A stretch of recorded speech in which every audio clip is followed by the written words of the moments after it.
saw you nodding, Ed, when he said it's all economics. Yeah, that's in your title almost. Yeah. Well, you know, it was interesting listening to the former panel, because I think Brittany kind of brought a really good context there, that it's not only about the criminal justice issues, it's about all those underlying issues that have lingered for a very long time. And when you have a system where economic equity is not really a part of the conversation about how we grow our economy, then you have these lingering things that are there that just aren't articulated until something triggers it. And from some people might hear that and think that you're saying certain folks need extra help to start a business or something, and that's not fair. That kind of rubs people the wrong way. No, the way I look at it is that if we want our region's economy to grow, then everyone should be a part of it.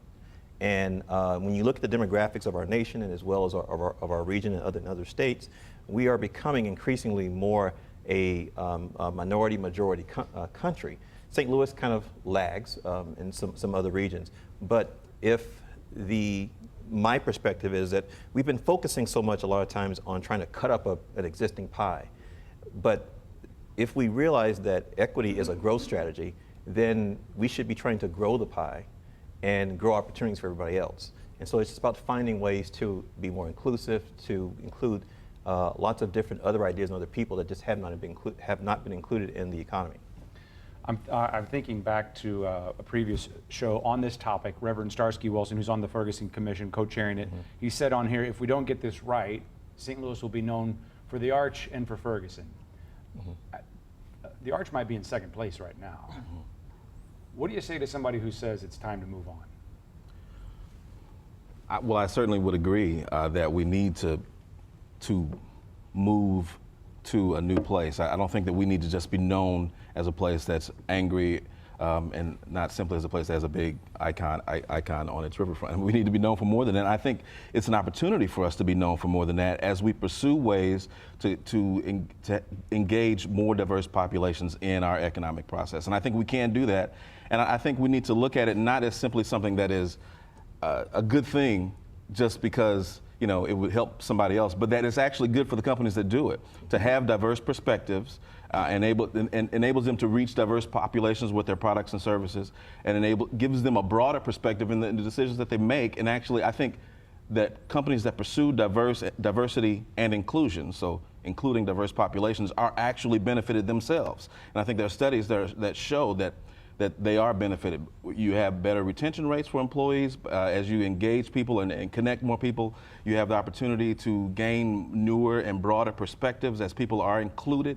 It's not just about doing something that's good just to say, well, we just want to include you even though you bring nothing to the table. I believe that these people that come from different perspectives help the companies that bring them in.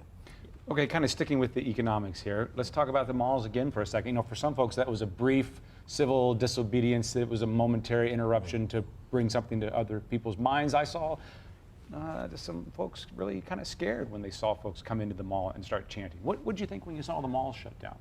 Well, briefly, actually, I want to go back before then. Okay. I want to go back the night of the grand jury? Grand jury, I'm sorry, thank you. I want to go back to that night because I was actually watching a football game and they announced that it was going to come on at 8 o'clock. They're going to make the announcement at 8 o'clock. First thing that went through my mind, why would they wait so late at night to announce that? And where were the National Guards? That's the first thing that came to my mind before they even got to the mall. I'm thinking Jay Nixon dropped the ball on this one. I think if he had them in place, I think if the business were, it was a frightening thing. I tell you this, I actually cried one moment when I saw that going on. Then the next time I saw other things going on there, I actually got angry. Because, as the gentleman said earlier, you don't have to burn and destroy other properties to make your point. There's a proper way to do anything. This was not a way to get your point across. And to me, it was an embarrassment, to be honest with you. I saw a lot of diversity there in the protests and what have you, but there's still embarrassment, not just for me, but for the city of St. Louis, for the city of Ferguson.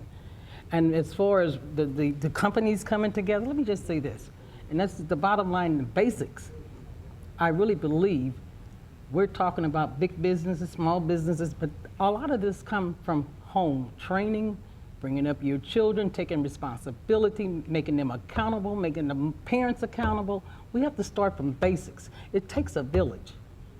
It takes a village. And you're gonna have to start from basics. You wanna reach out to these children, you wanna do something with them, you got to teach them what's important, what to look for. You know, I think I heard somebody say something about Michael Brown graduated from high school, and that was unheard of for an 18-year-old African American. It's in your circles unheard of, because every one of my nieces and nephews, great nieces and nephews, have graduated, went on to college, did military, and did something positive. So you don't have to get into that mold, that frame of mind. I will say this very quickly. There are so many ways we can reach out to these children. This is where it starts, even before you get to the businesses. It starts with the children. We have a program that I'm very proud to be on that board. It's called NAB, Neighborhood Accountability Board. And we work with the juvenile officers and the juvenile court system to try to put these kids in place. If you get a kid that goes into a mall and get caught shoplifting, a kid that's on a bus getting into a fight, if I can change that child's life to keep him from picking up a gun one day, I think I've done a very good job. It takes and you got to start from the beginning. We can talk about the mall, we can talk about the governor, but it starts at the bottom, start from the cradle. And I strongly believe in that. So is there a wide spectrum of viewpoints within the African American community when we talk about these subjects? We're talking about painting a lot of broad brushstrokes, and you're talking about disagreeing with some things you've heard on here. Is there a wide diversity of opinion? Well, I mean, there's a wide diversity of opinion because we're people, not because we're African American, right. Part of the African American community. I mean, I think our opinions are diverse because of who we are and because of our backgrounds and everything. I guess I'm just thinking of the idea. It was a leading question to some degree because so much of this has kind of come down to sides, and it just feels like if we're going to get anywhere productive, it can't be about sides. Well, I think that we're in a and I guess I've been thinking that this is sort of a confluence situation where a lot of things have kind of come together.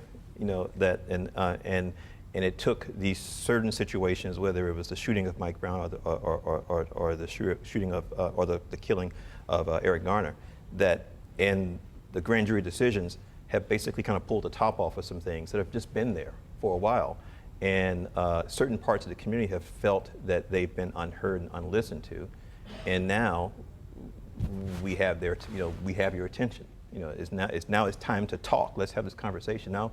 It's going back and forth. There is going to be anger and some shouting and some activity, but you know, we're all kind of coming at it from where we come at it from. So, you know, I look at it to your point that it isn't an either or. That it's about kids or it's about business. It's about how do we articulate the community that we want to create. And not just respond to this situation, but begin to aspire to where we want to be and what we want to be. And now we've been doing planning and aspiring, but it's only been certain part of the community that's been a part of that conversation. Now it's like, okay, now everyone's aware that the community is a lot more diverse, and there are a lot of different opinions, and that some of them have been quiet and nascent, but now you understand that there's actually more to us, and there's more to other people, and so I look at it from I actually polled a lot of my minority business enterprises today just to kind of get their perspectives on what they thought was going on and how they felt and how their businesses were being impacted. Almost unanimously, all of them were sad. I mean, their emotions went all over the place.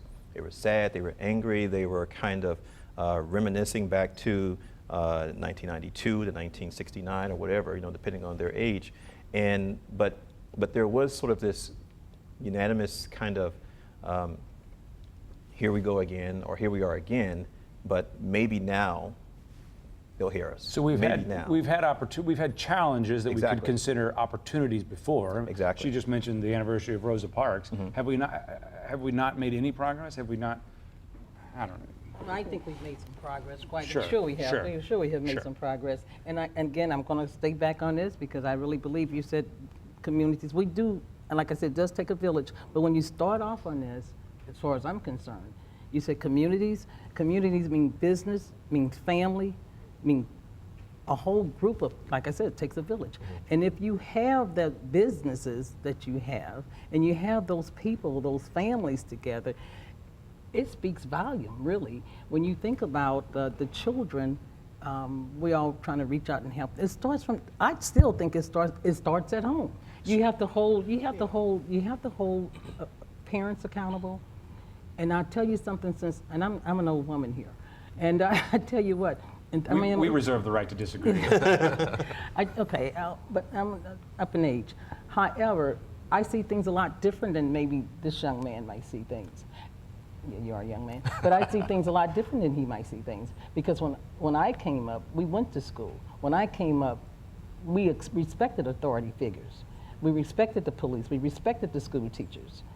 And that has gotten away from families, I believe. We don't respect authorities. And you know it's true. I agree. I do. I definitely agree.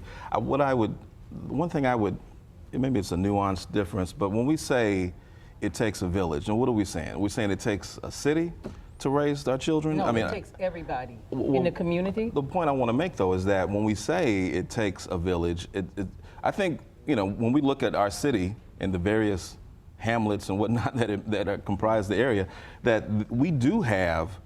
That's the problem. We have cities raising our children. We have the police and law enforcement and the laws who are participating in raising the children because they're not really being raised well, at least at home. Because I don't believe that the issue is that it doesn't take a city. It takes a family. It takes a loving group that is concerned with the well-being of a child. Because you're not raising.